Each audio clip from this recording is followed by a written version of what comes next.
What's up mga kabaka? Maligay magbabalik sa panibago na naman ating video. Ngayon nga pala hindi muna tayo maglalaro hindi muna tayo maglalaro ng mga games tulad ng Roblox or kung ano man na games, diba? Dahil ngayon pag-uusapan natin kung bakit nga ba wala akong upload ng ilang araw nitong August 31, 2024 hanggang September 6 ngayon. So, bukas naman meron tayong upload which is September 7. Meron tayong upload na Busy Business which is na-edit ko na, diba? So, mamaya pag-usapan lang natin kung bakit wala akong upload ng almost 1 week. So, yun. Ka ba yan? Ba't nga ba wala ka nag-upload? O ba't hindi ka nag-upload? So, hindi naman talaga sa hindi nag-upload kasi nga August 31 may upload ako. Kung mapapansin nyo naman. August 31, last upload ko. Tapos August 30 pa na. August 30, last upload ko. Tapos, yan na. August 31, wala na. Wala na nawalan kami ng internet, no? Bali, may ine-edit na akong video nun. Upload ko na lang din, no? Kamalas-malasan naman, nawalan kami ng internet. So, hindi ako nakapag-upload. Bali, yun, nagka-internet lang kami is kahapon. Nang hapon lang din. Pasensya na kung sinisipon ako. So, yun, so, nagka-internet nga kami is kahapon lang din, no? Ng September 6. September 5. So, hindi na rin nakapag-upload. Ngayon naman, September 6, hindi rin ako nakapag-upload kasi nga, yun, nagkasakit ako. So, yun. Nitong September 1 hanggang August 31 hanggang September 4 is wala kami internet kaya hindi ako nakapag-upload. Kaya kung ginawa itong video to, pansin ko, may nagtanong sa inyo na isa nating viewers na bakit nga ba wala akong upload. So, yun, nasagot ko naman yun at ngayon, di-discuss lang natin, diba? Kasi hindi pa rin talaga mapag-record, no? Kasi kakagaling ko nga lang sa sakit. So, pag-uusapan din natin yun. At kung mapapansin nyo nga pala, parang wala ako sa kwarto ko. Nabalik kwarto to ng aking mami o ng aking ina. Kasi dun sa kwarto ko is meron nang nagbabasketball sa kabila. Yun. Hindi ko rin naman kailangan ng ating PC kasi nga vlog lang na ganito. So, yun. May nagbabasketball. Rinig talaga sa kwarto ko yun kasi yung kwarto ko is walang bintana. May screen pero walang bintana. Diba? Yun. So, yun. Hindi ko alam. Ang sabi kasi nung lalagyan daw ng bintana pero hindi na nalagyan, diba? So, yun. Balik tayo sa dahilan kung ba't nga hindi na nakapag-upload. So, yun nga, August 31 hanggang September 4, yun, wala nga kaming internet. Tapos, dito pa September 5, saka lang kami nagka-internet. Kaya ko na mag-load ka, so, hindi na rin muna nagpa-load. Kasi, ito, sabi nga September 1, parang magkaka-internet na daw kami. Alam ko, may bagyo nun. Kaya siguro hindi nagka-internet kasi nga, di ba, bumagyo nga. At yun. So, asa-asa ako na magkaka-internet na September 1 na wala. September 2, naasa pa rin nagkaka-internet na.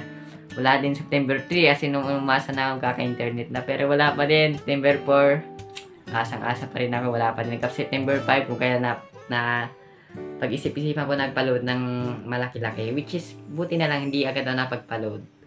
Kasi nga, nitong September 5 nagka-internet na. At ito rin, itong din September 5, which is kahapon lang. Yun, nagkasakit ako. As in, nung umaga, nung pagkagising ko, parang ayos pa naman ako. Bali, yung ilong ko lang, pansin ko, parang iba sipon hanggang ngayon nandito pa rin. Pero hindi na talaga kasing lala nung kahapon ng umaga. Kasi parang nakukulong talaga sa loob ng ganito ko yung lawet kinakain ko kasi kumain ako nung parang chocolate. Tapos pag pasintabi pag simising ako, parang nalabas sa ilong ko yung chocolate na kinain ko. Pasintabi po sa kumakain So yun, parang lumalabas yung chocolate na kaunti-kaunti na kinain ko nung hapon. So muna tayo, nung umaga. Nung umaga naman is okay pa ako. Nakapunta pa nga ako sa bahay ng mga lola ko, no? So, yun din dahilan ko ba't sinisipon ako. Kasi sobrang lala nung sakit ko. Nung umaga naman hanggang mga 10 is okay pa naman ako, diba? Tapos nag-11 na. Yan na, 11. So, yun, nag-umpisa na akong manghina.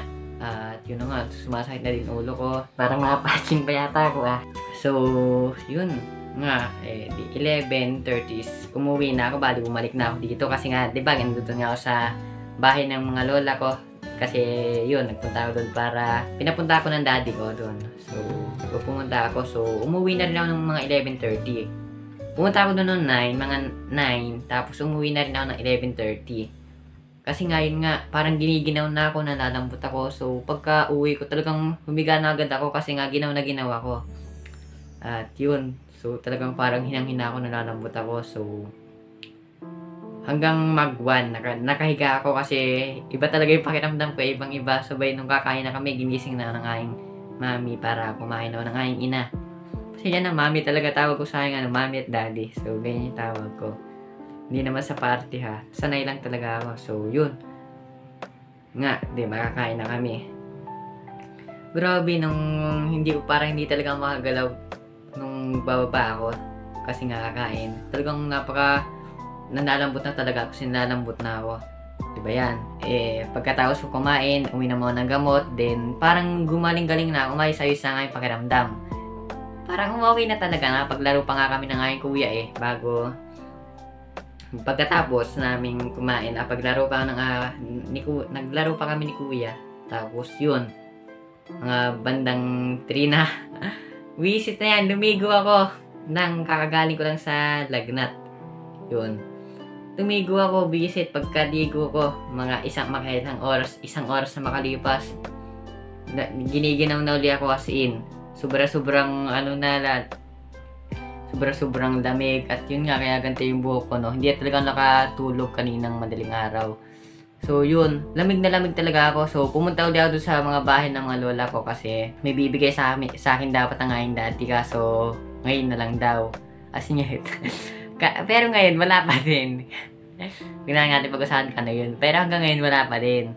So yun. Diba, nagpunta nga ulit ako doon kasi nga bibigay daw ang aking daddy. At yun, pero lambot na talaga ako. Ginaw na ako, parang ayaw ko na pumunta doon. Kasi kailangan ko yung bibigay niya na hindi naman talaga nabigay. Pagkapunta ko doon, parang tumagal lang ako ng ilang minuto lang. Kasi nga, ginaw talaga ako. Talagang hinang-hina ako, grabe. Diba, umuwi na uli ako.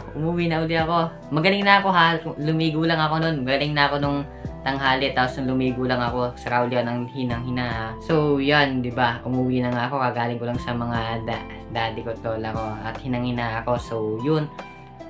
Pagka uwi ko dito, grabe. Tumulog uli ako, diretso uli ako kwarto ko.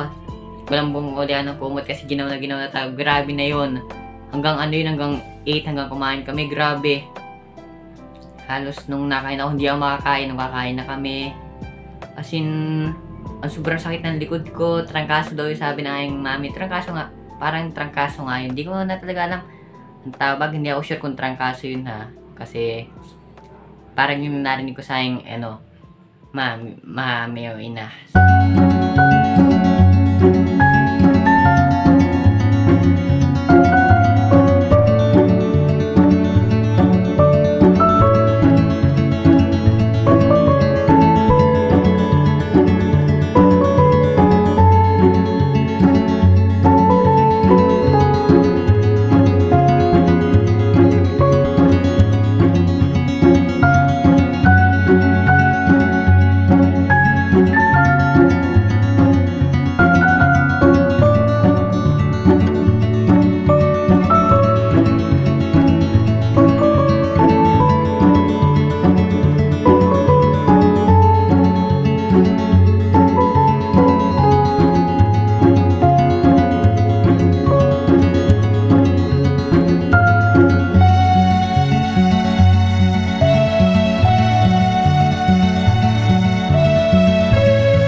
Parang okay na rin ako. Kaya mapapansin nyo nga yung buhok, gulong-gulo. Kasi ang sakit talaga nung pag ginaganyan ko, hindi ko kayang ayusin ng ayos nga yung buhok, no. At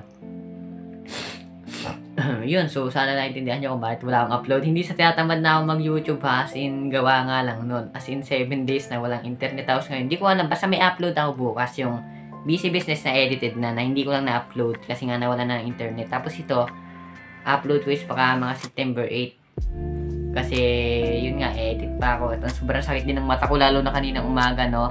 Kaya hindi talaga mapag-edit. So, ngayon lang hapon, parang okay na uli ako. Kasi nakainom na ako ng gamot. Nung uminom ako ng gamot is parang okay na ang aking pakinamdam. Kaso, hindi pa rin ganun ka okay, no? As in, masakit pa rin yung ulo ko ng konti na lang naman. As in, napagtitiisa na. Parang, as in, konting-konti na. Kumbaga, parang, hindi naman sa nakirot Kumbaga, parang hindi lang ako nung kaunti. Pag natingin ako sa malayo is parang nasakit yung ulo ko na hindi ko alam kung bakit. Tapos pag natingin ako sa malapit, yan, hindi naman, parang normal lang. So, yun. So, mukhang dito ko na muna tatapusin ng ating video at yun nga, ito yung dahilan kung bakit wala akong upload ng 1 week. Yun. So, yun. So, maraming salamat sa panonood. Ingat kayo palagi at kita-kits sa susunod naman nating mga video. At asahan nyo yung mga marami nating paparating na content, diba?